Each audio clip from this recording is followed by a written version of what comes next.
Bismillahirrahmanirrahim. I am Tahir Dhindsa and you are watching SDTV. A ravaging flood has inundated Pakistan in a way that I am confident enough to say that the Pakistan was inundated, not some part of it. Its cost is huge, mammoth, and the recovery is a long-term process. If it was due to climate change, then not only we need to reconstruct, but we need to reconstruct in a resilient fashion.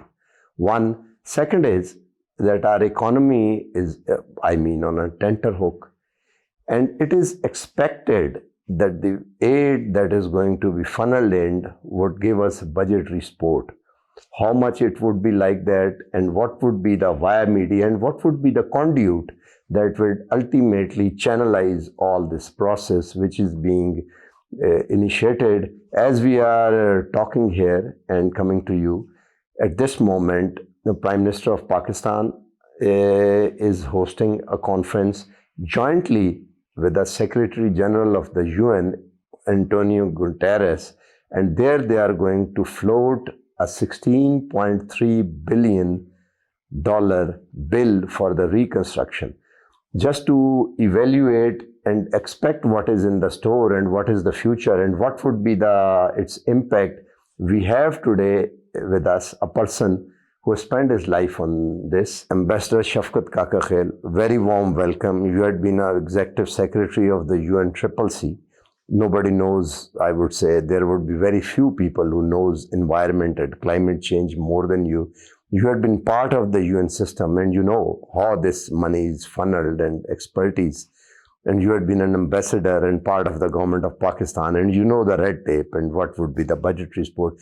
Please say something on that, and then we will continue. Well, the conference that is being jointly co-hosted by Pakistan, by the Prime Minister of Pakistan, by the United Nations, in fact, Mr. António Guterres, the Secretary General, has been a great supporter of support to Pakistan ever since the floods tragedy struck Pakistan in an unprecedented way. This is a historic conference. We have not seen similar conferences for a long time. As far as I know, I remember a conference in 1996 was called the Conference on Great Lakes in Africa, Burundi and Rwanda. This was after the civil war in Rwanda and a series of internal changes in Burundi. And it was felt by the international community that it was time the international community itself take things in its hands and does something about the Great Lakes. I had gone to represent Pakistan because I was then based in Nairobi, but I was accredited to Rwanda. Frankly, not much came out of that. As far as this conference is concerned, so it is unprecedented. Never before has a similar conference been convened in the case of a climate-induced disaster. So it will be interesting to watch. The conference, we must remember, is being held against a very sobering and discouraging backdrop.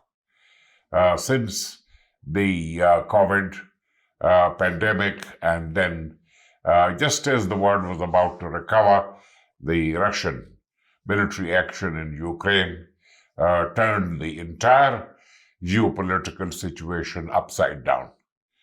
So you have in Europe, and which was supposed to witness the recovery recovery from COVID-19, as well as serious efforts to make the transition to a climate resilient framework has now got embroiled, got worried about the cold winter because the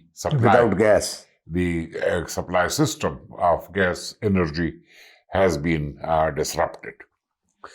So we have, in Germany, they are now talking about going back to nuclear. In Britain, they are talking about going back to coal. Yes. And so you have an entirely different situation from what people had hoped. Overall, the International Monetary Fund, IMF, has predicted that more than a third of the world economies is shaved off. Will be hit by an all-enveloping recession. A recession. So when you have a developed country which is bothered about what is going to happen to its economy, to its people, and in democratic countries, governments are more sensitive to what will happen to their people, to their voters. So I'm not sure how they will respond. The governments will respond.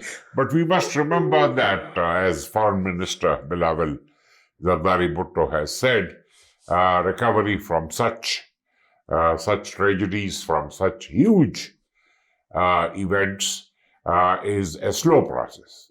You cannot expect quick results, quick fixes in one or two conferences. Before going to the framework that Pakistan needs here, the resilient framework has to be switched, and it's not construction, and all what we seen after the earthquake. Do you think that the world has responded in a big way to the climate tragedy out of their own guilt, because they in the heart of their heart they think they're responsible for inducing global warming and all that, especially the global West? Well, there is a tremendous consensus in the global West on the need to do something about climate, because climate is everybody's problem, and they know. You see the events in the United States, for instance. In Germany, you had floods in German towns, and you had heat waves in many. In London, the ski resorts are without snow in Switzerland. So they are serious about climate change. How much will this consciousness, will this realization translate into supporting a developing country like Pakistan, a large developing country, which has been devastated by the floods? There has been a lot of sympathy, there has been a lot of support.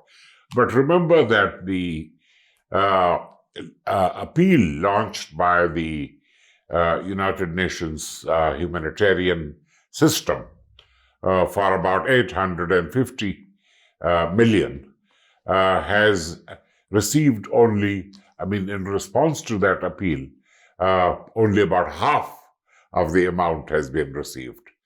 So I think it will be better, and the foreign minister has said we do not want to raise the expectations of people too much. We should see this conference as a partnership and not as a donors conference. We should see it as an effort on the part of the international community to reflect on the need for global solidarity in case one of the important member countries, all countries are important, but the larger countries are even more important because you are talking about a larger number of human beings that are put to suffering.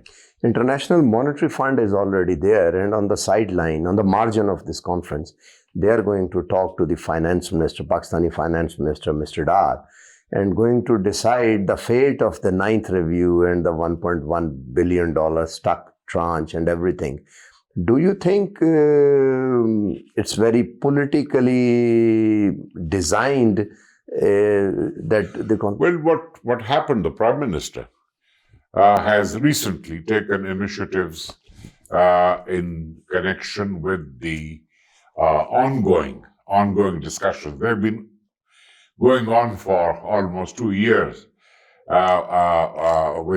between Pakistan and IMF for a new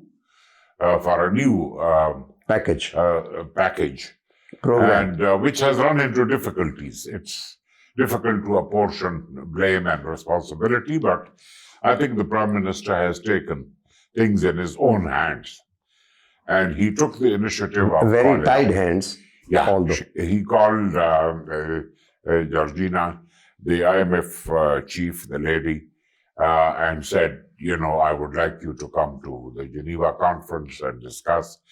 She said, I would have loved to come, but I have a problem because the IMF board is also meeting on the 9th and 10th. But I can try and come and attend virtually. The conference, right.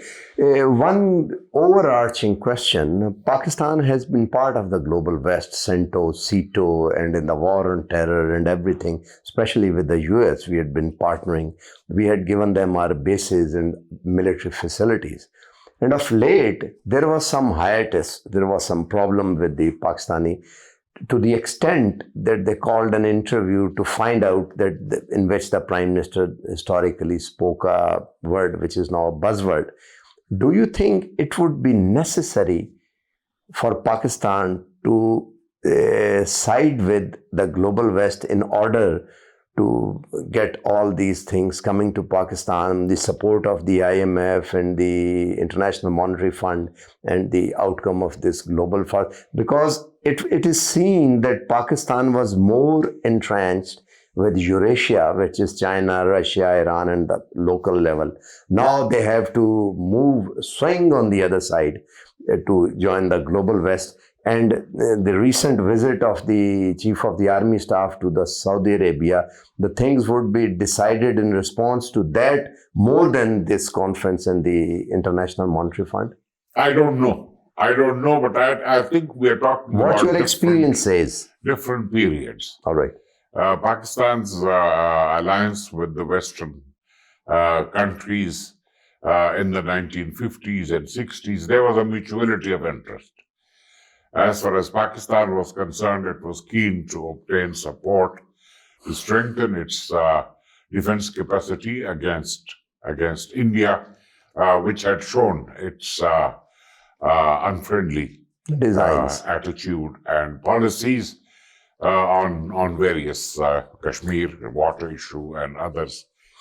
Now it's a different ball game, and I don't think we are living in an age where alliances are forged and or not forged on the basis of financial support to the allies.